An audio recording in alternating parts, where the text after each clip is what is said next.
Good afternoon, everyone. My name is Tej, and I'm the Global Business Director for Gemraj Technologies Limited. Thank you very much for coming to our event today. Our event is called Protection at a Snap. Just quickly, I just want to go through a little agenda. All the mics are on mute at the moment, as you guys have seen. If you guys have got any questions, then there's going to be a question and answer session right at the end of this webinar. Please be free to type in the text messages on the chat box if you guys got any. I'm just waiting for maybe a couple of people to join, so just bear with me for a minute.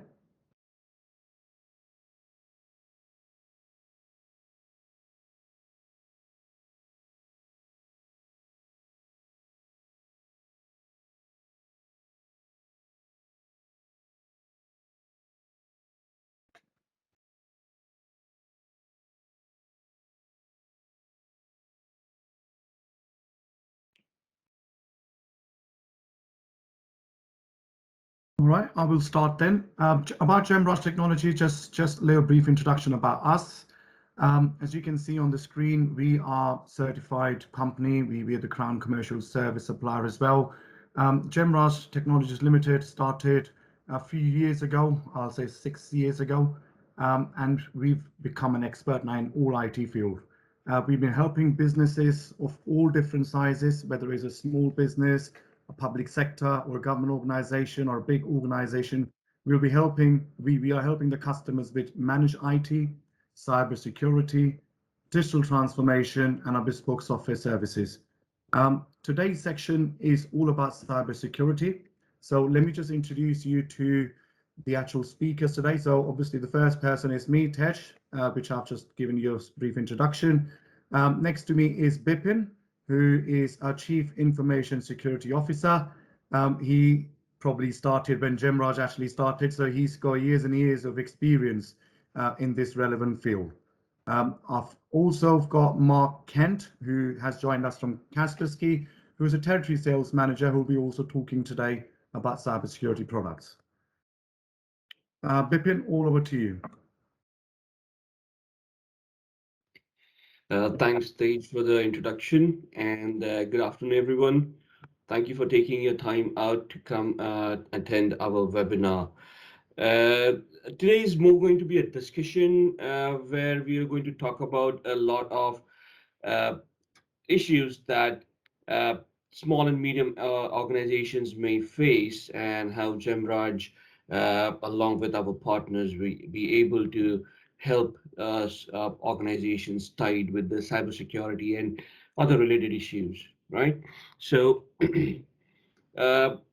like Tej has already introduced me, my name is Bipin, and I'm the Chief Information Security Officer for Gemraj. Uh, the vision with Gemraj is we want to provide affordable and top-notch services to fellow organizations, helping them scale up their cybersecurity, right? And there are some issues in today's world that we have identified, the pandemic being one of them, where the things have changed completely, right?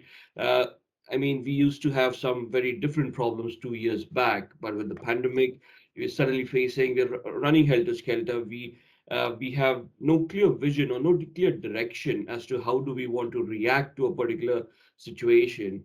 And that this is where some of the cybersecurity experts come into the picture. People uh, uh, who are with Gemraj, who have years of experience, who have dealt with different scenarios. Nothing like this, but some of that experience will obviously help.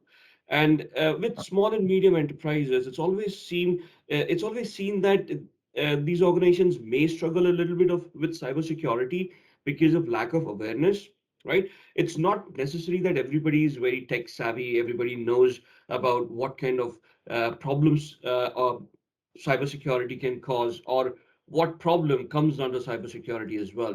It's going to be very technical in nature.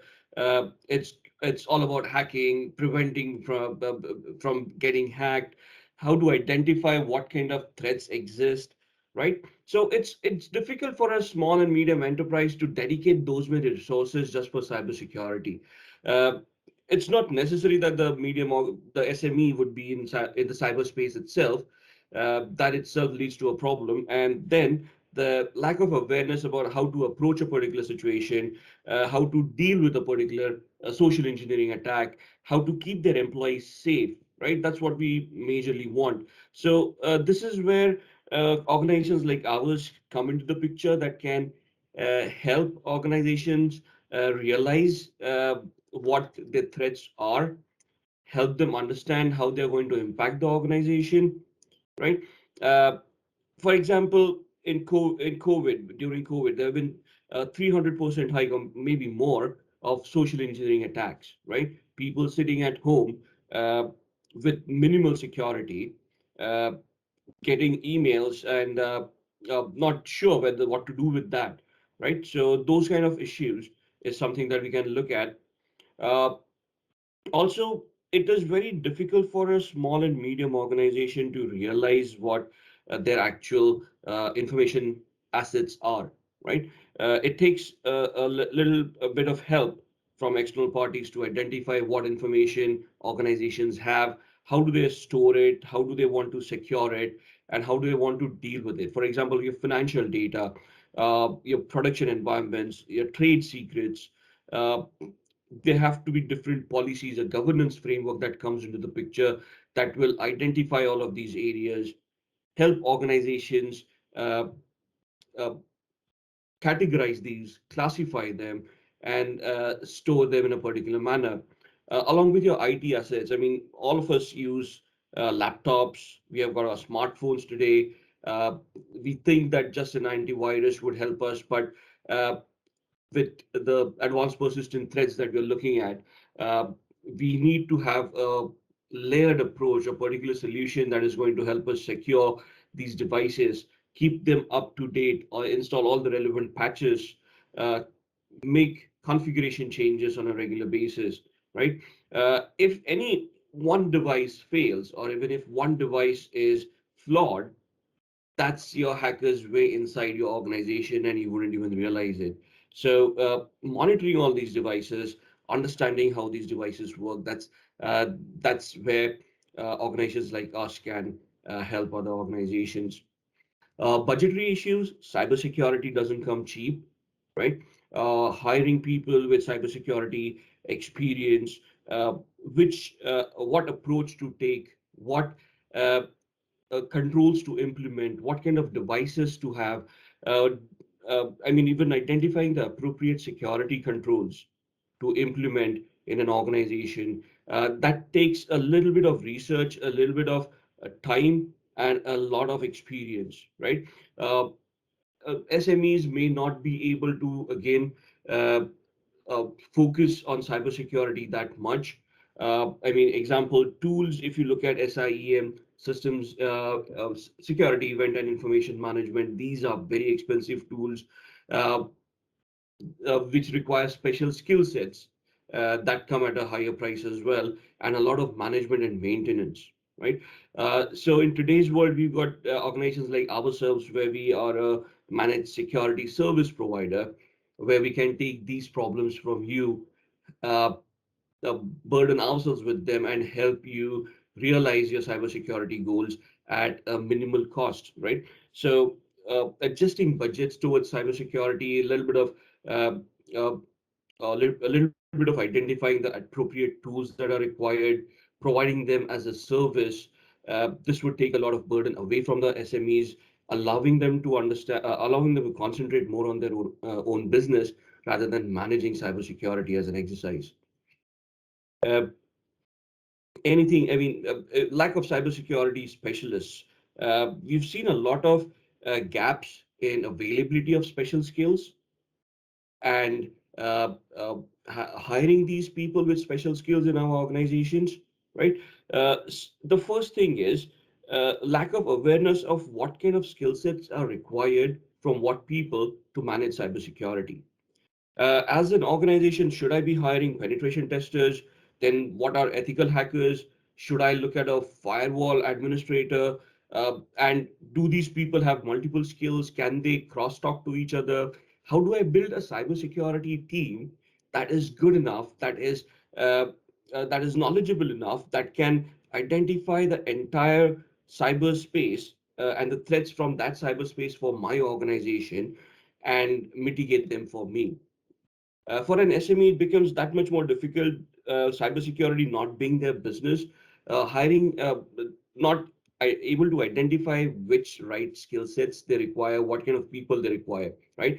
So this is where organizations can, like us, come into the picture where we already know the cyberspace. We know we already have those security specialists on board, and we can just help you identify the different areas of uh, risks and vulnerabilities that our organization face, and then help them secure with appropriate governance in picture.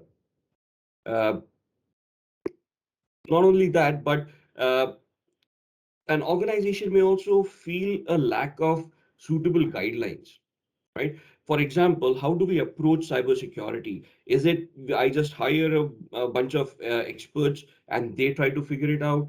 Or are there any suitable guidelines or standards or procedures that have been detailed across the globe, which we can utilize, and we can with that can help implement governance, risk, and compliance in an organization?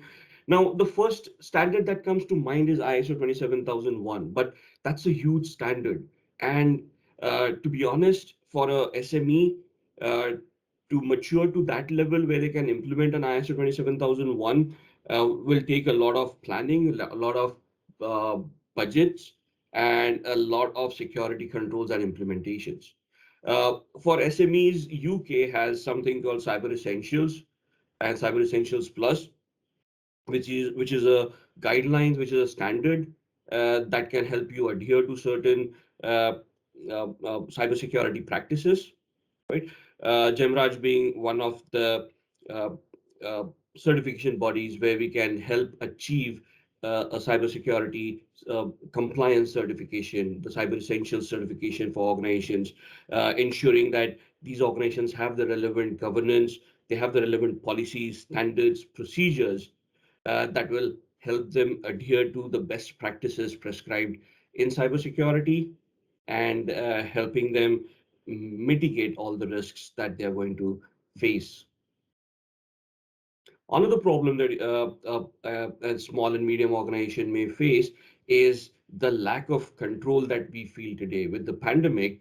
I mean, it's been quite crazy, isn't it?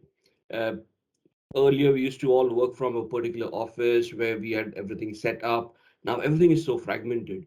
And uh, because of which organizations have had to adapt and adopt new policies. For example, we are now allowing BYOD as a norm, bring your own device policies as a norm. Earlier, they were optional, but today, since everybody's at home, they're comfortable with their own devices. There's a lack of control where an organization cannot physically be present over there, right? And we have all of these devices coming in. How do we manage these devices? How do we secure these devices?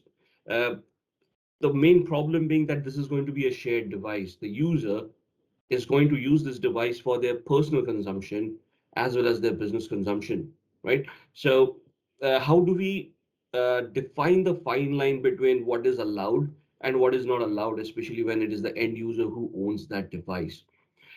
So there are a lot of policies, procedures that can be in place that can help you deal uh,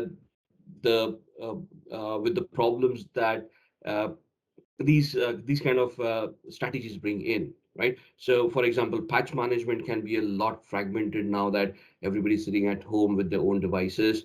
How do we protect these devices? How do we have a standardized endpoint detection system on it? Or can we have a fragmented SOC, a security operations center, that can monitor devices across the globe and still give us a centralized control, a centralized view of all these assets, and help the IT administrator, the security administrator manage these assets on a regular basis, right? So this is where the security service providers come into the picture, like us, where we can give you a an optimal solution at a very minimal cost that helps you monitor all your devices, no matter how fragmented they are, wherever their location is, give you centralized dashboards where these devices will be reporting live updates on a regular basis, help you with incident management strategies where uh, the endpoint uh, detection and response systems will identify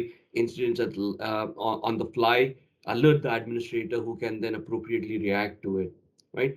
Uh, Not only that, but uh, we can manage these solutions for you as well. It's not necessary that a small and medium organization will just take a tool and then try to figure their way out on it.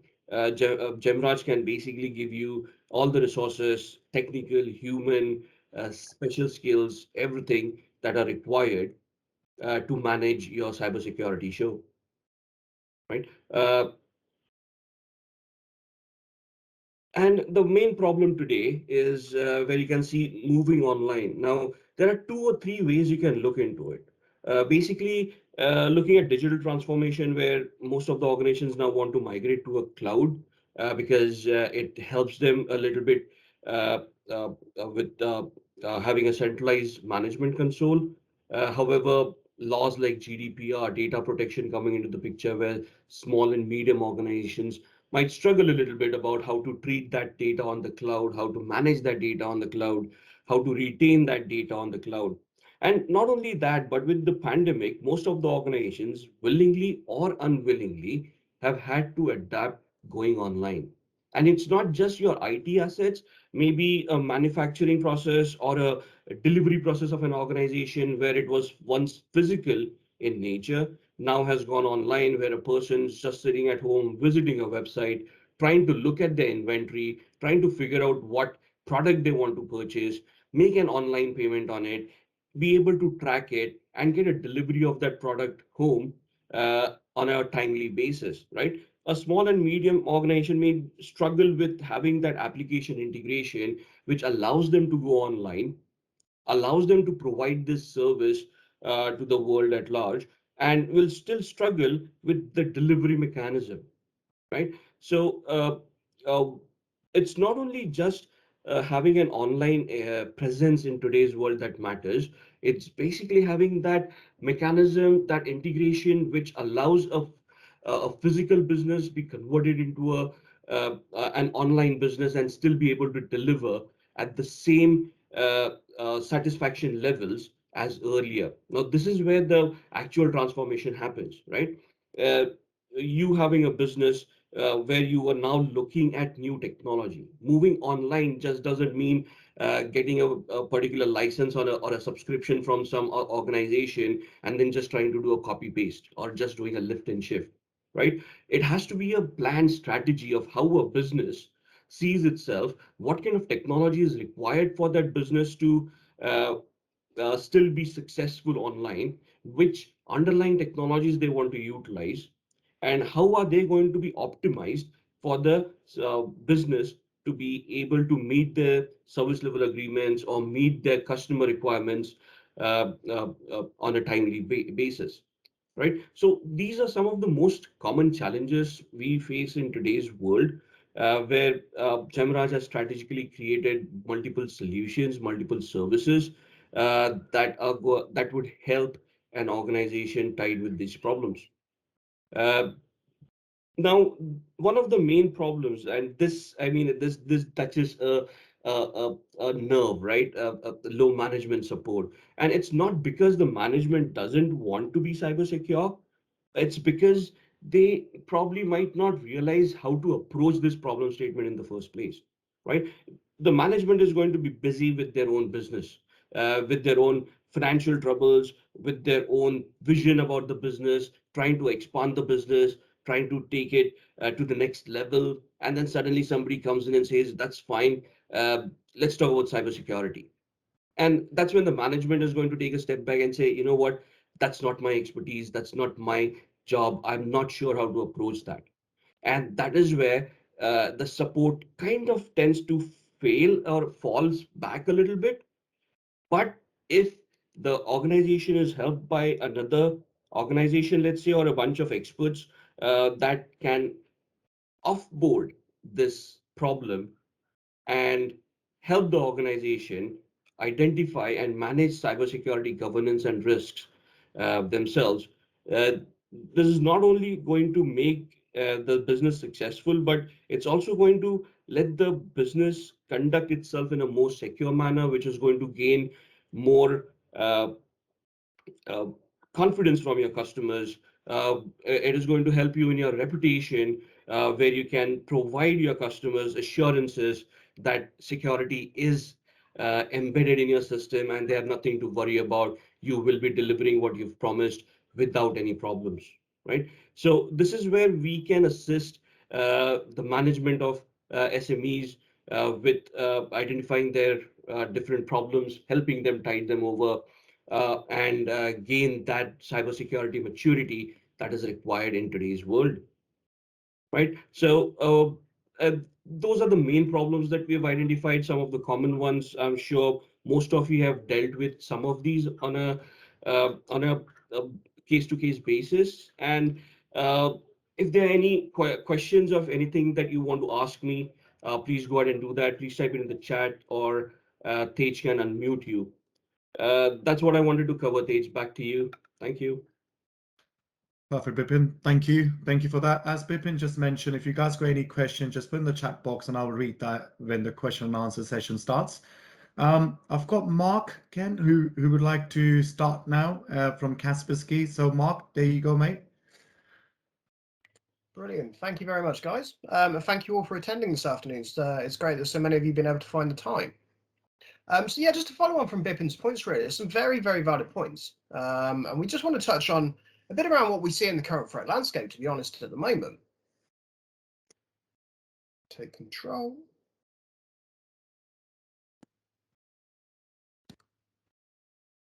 Excellent. So just to give a little bit of context, really, as I say, what we've seen across the previous years around the current threat landscape and the problems we're seeing in the current days in the current markets. We look back around about 1994. Kaspersky actually found, typically on average, around about one new virus every hour of every day. As we scale that back up, as we get to 2006, typically we're now finding one brand new virus every single minute of every single day. And finally, coming to 2011, we're actually finding one new virus every single second of every day. So around about 70,000 samples every single day are being found on a global scale. Then if we fast forward to today, we're actually finding somewhere in the region of 410 brand new unique pieces of malware every single day. Around about 70% of Kaspersky users on a global scale have been attacked at least once in the previous year. And over the time that we've been looking after all our customers, we've accumulated somewhere in the region about 488 million unique pieces of malicious code, of software, of malware, of files. And we host this in a big database. And it means that we see everything that's been going on over the years. We see the progression, we see the development, we see the changes that these criminal gangs are undertaking.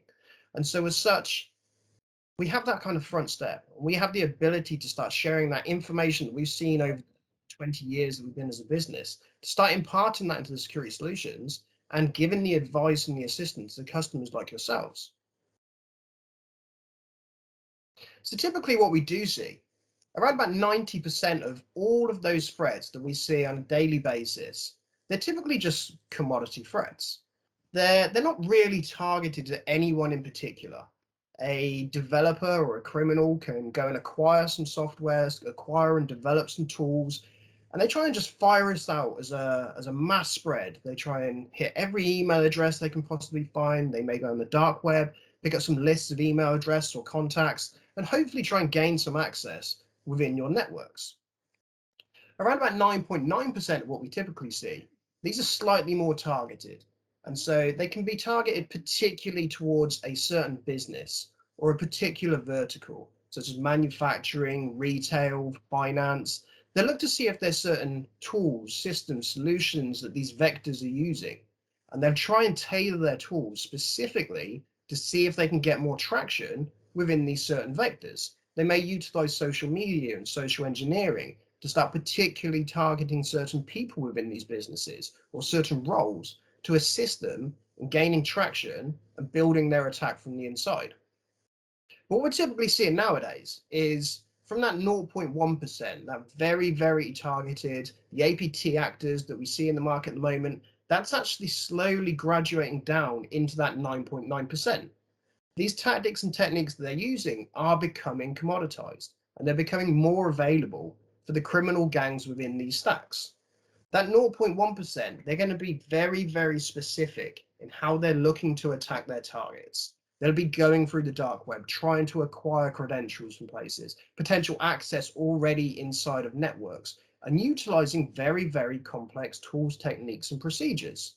They could be looking to become an APT actor, gain access within a network, sit there, understand your network, see what the topography is like, try and gain information to see if that's going to assist them further in their attack. It's not necessarily just an attack at that immediate time.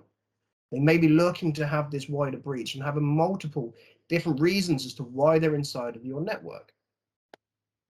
And so typically what we do see, we're typically seeing over the years really, three main vectors of attack. Email phishing. Email has probably been the #1 attack vector now for probably the last 10 years. Ransomware. Ransomware's also been around for a while. It's one of the big buzzwords in security at the moment. But with ransomware, this is also changing the techniques and changing the methods that it's trying to attack you with now. Again, it can be compromised and commoditized for the networks where it's sprayed far and wide, just in the hope that it starts picking up people that are out there.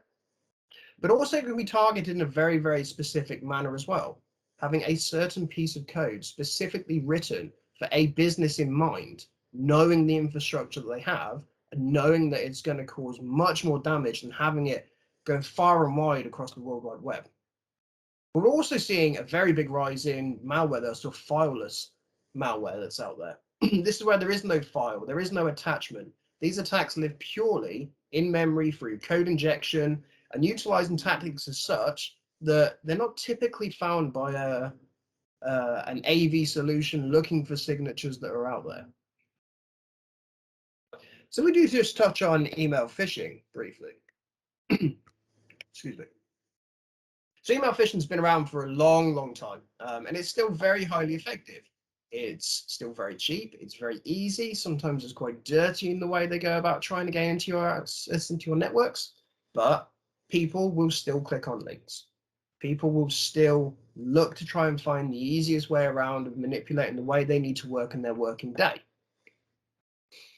And so how do they go about kind of, I guess this is not even phase 2 or 3, this is probably phase 10 of email phishing. How can they make it seem in a way that everything they're trying to do is legitimate, that has a basis for you to click on the links that they give you? Now, we've all seen a multitude of phishing emails over the years. We've got the old princes that are trying to send you money and somebody that's passed away and left money in trust to you. We all know what they're like and we all delete them. We just ignore them and get past it. But how do the criminal gangs, how have they adapted, how have they changed over the years? Well, what they start to do is they start looking into what data is actually publicly available about a company. They start working through who are the employees that work here? What kind of roles do they have? What information can we glean from Facebook, from Twitter, from LinkedIn? How can we build this picture around what this company looks like? They start looking into public data about their employees, start pulling these together, start looking at email formats. I know that Mark Kent works at Kaspersky. I know that I can find an email address of somebody from Kaspersky that gives me the domain name for that. Highly probable his email address is going to be mark.kent at Kaspersky.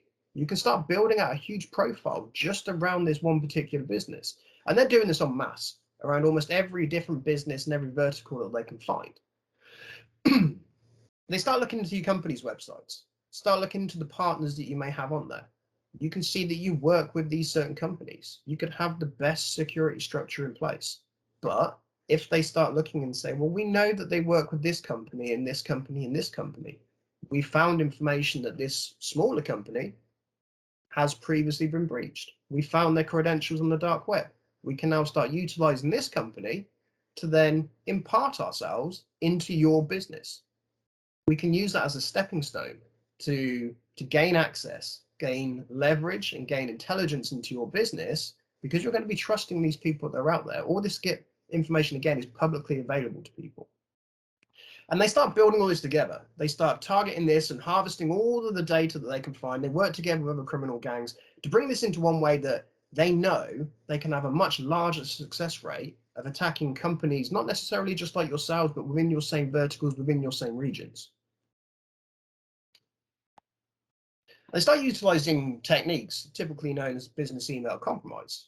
We start with a spear phishing email, very, very targeted typically for your business. Now, that may be for your business, it may be for the stepping stone business that works alongside you or works below you. It abuses that trust that you put into your fellow workers. They will deliberately tailor the messages that they send you. If they know that you have a set supplier that delivers you X different solution, they will tailor it specifically with that kind of language.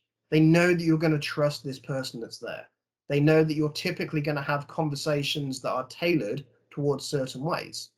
And so it makes it much more believable because you're familiar with these conversations. It's not just a random mail that's going to come in from absolutely anywhere to say you've got X, Y, and Z. They're very, very deliberately going to try and get into your psyche so that you do believe this is the person that's there.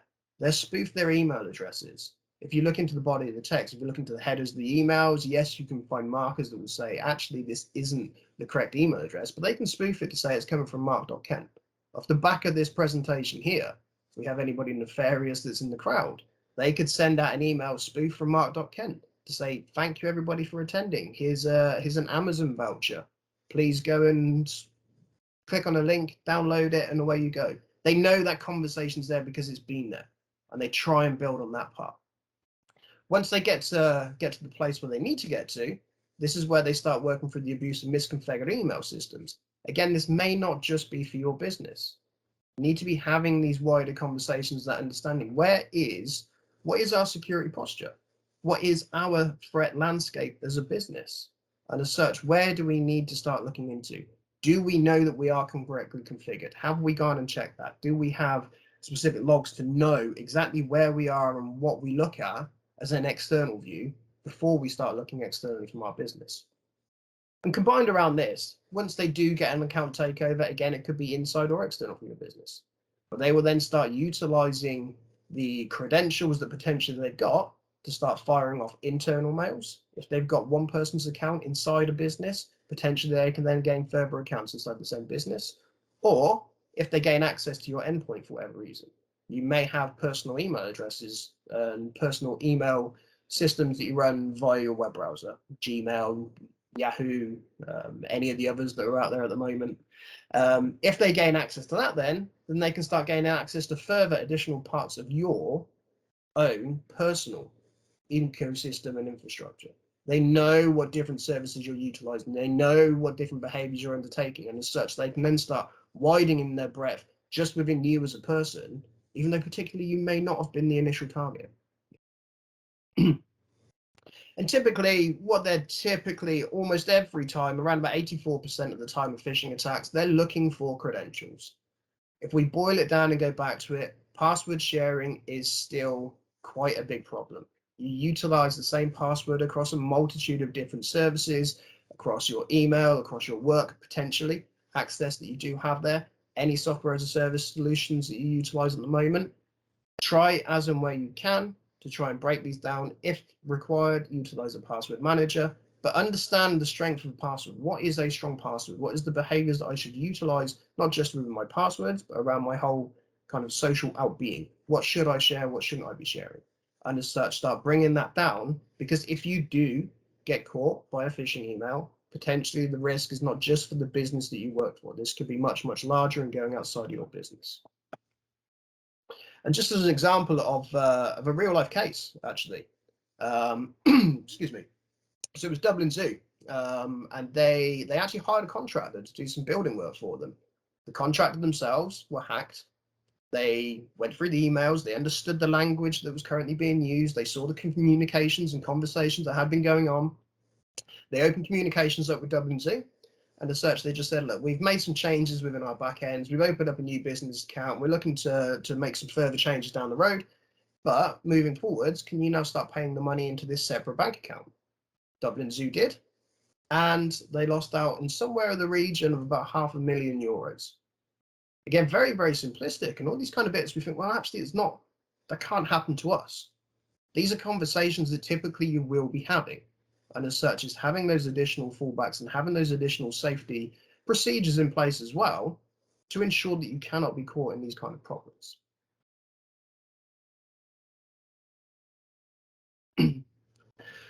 Excuse me. Just touch a little bit on focus ransomware. So, as I say, ransomware's been around for a long time. Everybody's familiar with the story that all of a sudden a screen comes up and says, you have been ransomed. You have to pay this money to get back your data. That's the age-old ransomware, typically. It is still around. It is still, in some ways, quite crude, but it's still very, very effective. And nowadays, it's very, very cheap. Again, typically, it's through a spear phishing email. A lot of the time, focus on a target group. So they will specifically look for small SMBs. Potentially, they'll start developing and looking particularly for certain verticals. Let's go for charities, for example. Or let's go for people that may hold quite important business data, because we know we can leverage that. Tailor their tools to gain advantage of the infrastructures that they're in. Again, they'll typically take a very, very personalized approach. They will try and tailor it in a way that makes it of interest to you to start clicking on their links, to start opening their mails. It's not going to be one of these typical mails that we're seeing at the moment. I'm sure everybody's seen a huge rise in DPD and Amazon and Royal Mail and even the COVID-related ones that are around at the moment. All of these that are currently going around, still, a lot of the times that I've seen them have been a little bit loose in language. These will be very, very specific, very good language within them, trying to take you to a place that you believe is correct. And the goal that they have, as I say, is the return on investment. Nowadays, you can go to the dark web. You have no coding skills whatsoever, but you have a slightly nefarious mind. You can go to the dark web, you can gain access to a cloud portal, and from there you can roll out your own ransomware attack. Hit it out, try and hit as many people as you can. If you get lucky, you start getting your return on investment, and it's actually very, very high. Outside of this, though, is a slightly different way, and how they're tailoring their ways to come in line with how the current market is. Nowadays, they will potentially look to ransomware you, but initially they will look to start understanding your business. And we see this very, very regularly at the moment. It's quite a common trend. And that let's start seeing if they can find business critical information. Let's start working out how valuable your business is. Can we start exfiltrating data with the new GDPR laws that came in a couple of years ago? If they can give you that kind of that leverage that we've got all this business critical information, if you do not pay us, we are going to publish it. And it's that kind of two-tiered approach. They will roll out a ransomware eventually. You will be forced to try and pay it, but they will use their skills to say, actually, yes, you may be able to get all your information from backups. You may be able to roll it all back. You may be able to get back to the point you were, but that's going to cost you time, that's going to cost you money. If you do attempt to do this and you don't pay us, we're just going to publish all your information anyway. And now you're going to be at risk for data protection laws, for fines further down the road. And so it's that two-pronged attack to ensure that they get what they require. And just a quick example that we do have, and this was one, it was an attack in Belgium and the Netherlands, actually. And a completely fake transport company was created. It was built up, it had website domains, it had a website, it had everything that you would look for a delivery company. The information that was sent out, the emails that were sent were absolutely flawless in language regarding the failed package deliveries. And as such, people had to go online, fill out a form to say, yep, I wish to have this redelivered at set time here, here, here.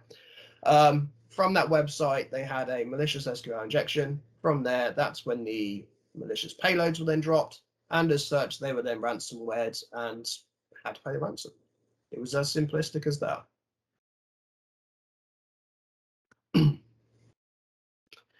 Just to follow on with fileless cyber attacks. So typically fileless cyber attacks, they're not the ones that a lot of people would take as your typical attack that you would see. You would open an attachment, you would have a file that sits there that then causes you problems. These kind of attacks are pretty complex in the fact that the malicious software itself is kept in the memory of the computers themselves. There's nothing on the hard disk drive. As soon as it reboots, that malicious software is completely gone. Generally, they use absolutely freely available tools, Metasploit, tools that you can go online, you can download to do your own penetration testing. And as such, it looks legitimate to security companies. It looks legitimate to other companies and other security teams that are out there. They're kind of tailoring their ways to ensure they can go as far as they can to undertake the malicious activities they have without being noticed. And a classic example of this, usually we've seen this example typically within banks, to be honest, because it's very, very effective and it's very, very low cost. And yet, because of the effectiveness they have, we're now seeing this method spread out to other segments and other verticals of business. Again, typically a spear phishing email, it has some sort of attached document within there. When the document is opened, macros are enabled, a backdoor is then loaded and executed from there. Once they have their point of entry within your networks, they start searching for your domain controller. And it's really key as to typically why they're aiming for your domain controller, because it will give you full access across the network, but also very, very seldomly are your domain controllers switched off or rebooted. So it means the malicious software that they do have, the actions they're undertaking, A, can go on for a much longer period, and B, could probably be more effective because they get that time to understand the topography and the infrastructure they're currently in. Once they're there, then they start understanding, they start pivoting across the network, trying to find the certain systems and certain requirements they have. We're talking retail, for example, they start potentially looking for point of sale machines or anything to do with the cash registers that are on there. Start understanding where these are and how they can gain leverage.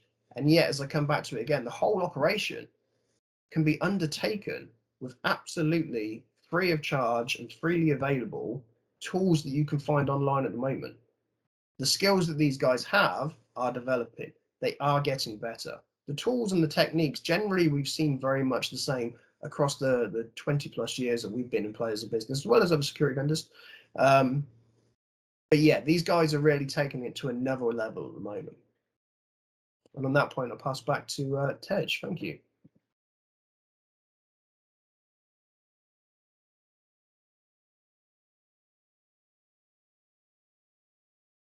Tej, you're on mute, mate. Typical errors, as we say. I was reading somewhere, and this is just reflecting Bipin's and Mark's presentation, which they've just presented. It's about cybersecurity. So, according to Forbes, which is a magazine, quite popular one, more than $5 trillion are going to be taken out from potential customers and businesses such as IT, healthcare, and financial services in the next 5 years, which is like a huge sum of money. And this is not going to be from one of those billion-dollar companies. It's going to be small businesses, large businesses, public sector, XYZ. So it is quite key to actually understand the concept cybersecurity, and that's why we think it's quite important for all of us. Before I start the actual 7 pillars, I want to talk a bit more about our experience. So at Gemraj, our staff has got numerous years of experience transforming businesses, organizations, schools, moving them to cloud services, right? And the way we do that is through our strategy, which is 7 pillars, which you can see from here, right? So the first one over here is called the connectivity, which is broadband. So if your broadband is not good enough, you can't move towards the cloud. You can't. Obviously, cybersecurity is going to be a next chapter there. If your connectivity broadband is no good. The second step, which we always offer, is the switching and wireless equipment. So once the broadband is up in place, obviously you need to make sure your switches, access points are working, are functional, are up to date with all the firmwares as well. Once you've done that, you can pick a cloud platform, which can be the Google, Office 365 or Azure. According to clients' needs, you can pick whichever platform benefits the business. After that, obviously, the main point which we discussed today is cybersecurity, which is a key element for all organizations. Then comes the device management, who manages the devices to make sure all the devices are operational. Connected devices, which are hardware, which are connected to the whole network system, and training and support. So these are the 7 pillars which I can talk in further detail on a separate day. But I just want to mention here, this is a strategy to move businesses to cloud.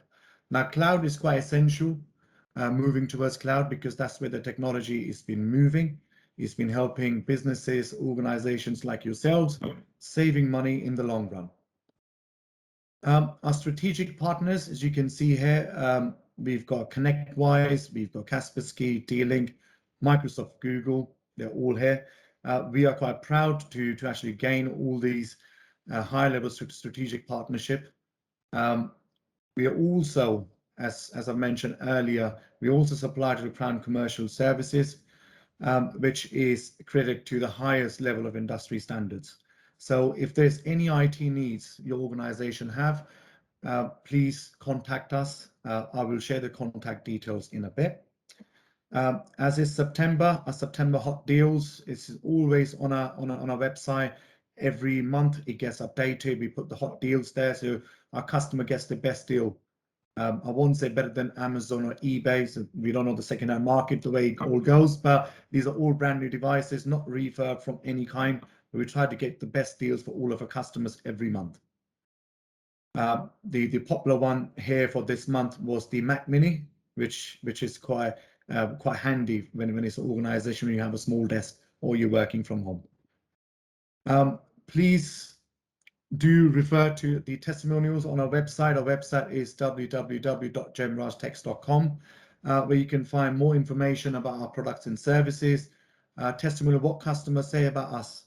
And whenever a new customer comes to us, we always tell them to check our references, talk to the customers we've been helping for numerous years, and then you'll find out the services, what we offer.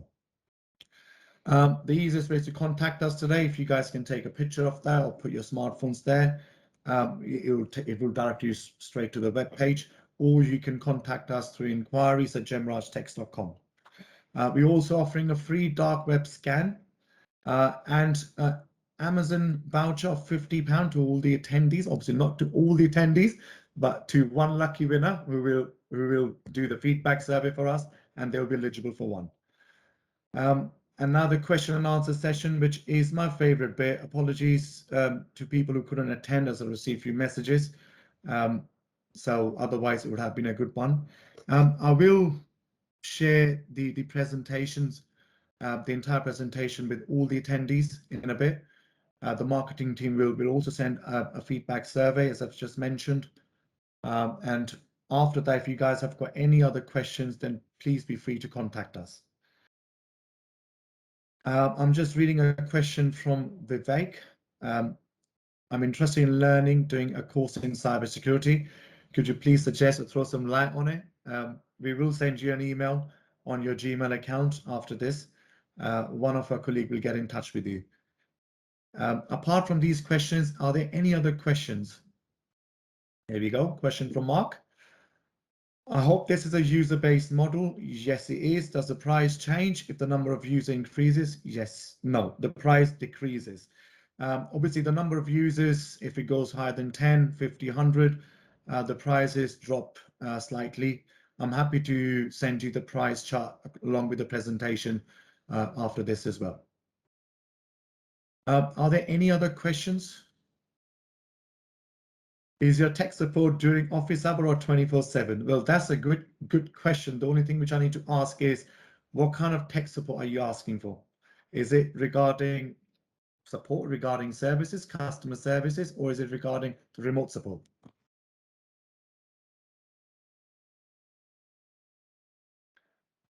Let me take that up a bit. Ian, from a cybersecurity perspective, the support will be 24/7. Yeah. So different services will have different service level agreements that we can discuss as we go on.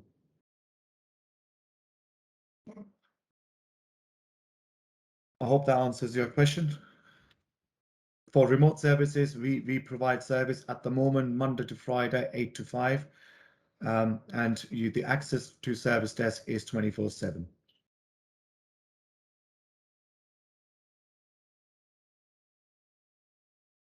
Probably wait another minute, just see if there's any other question which comes.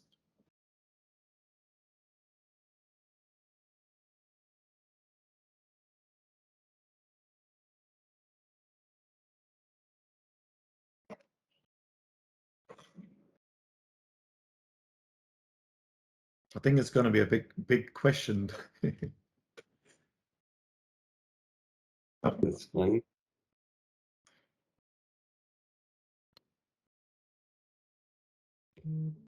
How to contact us for a quote is you can either send an email to enquiries@gemrajtech.com or sales@gemrajtech.com, or you can just simply call us.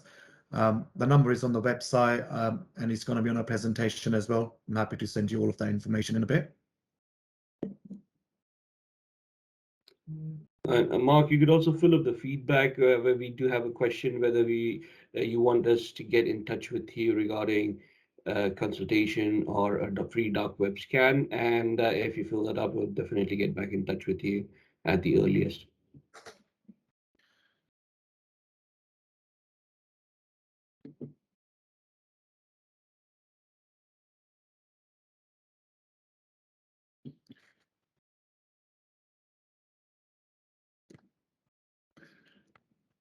I'll just wait for next 30 seconds.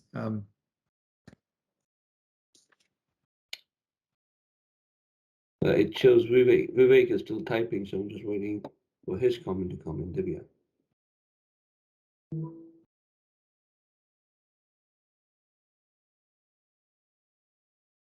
Yeah, that's a good question. Normally, a smaller medium enterprise don't have cybersecurity arrangements.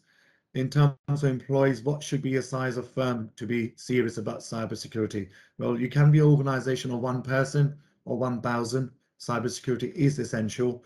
And the typical example of that is how safe are you able to put your card details on your laptop?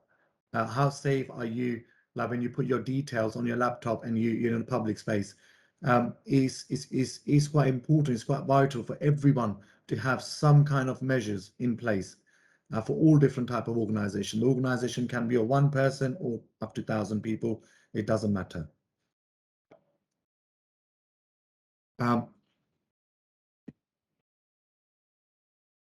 Perfect. Thank you, Ian. Thank you, everyone, for attending us today. Thank you, Mark, for joining us. I know it was an important day for you, but thank you for joining Gemraj today. And all the attendees who attended us today, we'll be sending all the information via email shortly. My team is trying to make sure that you get all the information by close of business tomorrow. For any reason, if you want to get in touch with us, then you have our details. Please log on to our website for any information. We are quite approachable. If anyone wants to talk to me offline after this, I'm more than happy to help all your queries. Thank you very much, and all of you have a good day. Thank you. Fantastic. Thank you all. Thank you, Paige. Thank you, Mark. Thank you, everyone, for attending today's session. Take care and stay safe. Stay safe. Thank you.